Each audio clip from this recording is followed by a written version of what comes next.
Friends नमस्ते, मैं सोनिया आप लोगों का यूट्यूब पे स्वागत करती हूँ और आज मैं आपको एक देवी पचरा गीत सुनाने जा रही हूँ। तो प्लीज़ आप लोग गीत को पूरा सुनना और अपना आशीर्वाद देना। आई गइले डोलिया कहाँ माई के, आई गइले डोलिया कहाँ माई के, करा कराए मालिनिया सिंगार माई के, करो करो ए मालिनिया सिंगार माई के, बिंदिया लगादा माई के टीकावा लगादा,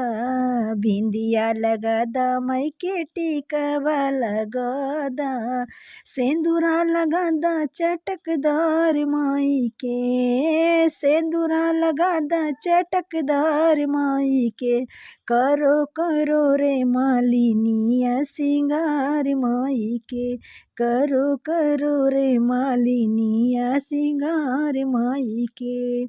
आई गइल डोलिया कहाँ माई के,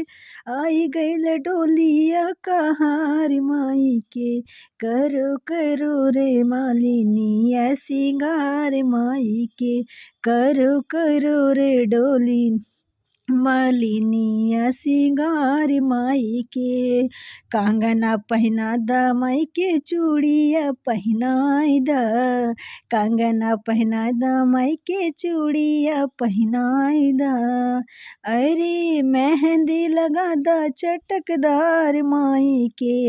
अरे मेहंदी लगा द चटकदार माई के, करो करो रे मालिनिया सिंगार माई के, करो करो रे मालिनिया सिंगार माई के, आई गइल डोलिया कहाँ माई के, आई गइल डोलिया कहाँ माई के, करो करो रे मालिनिया सिंगार माई के,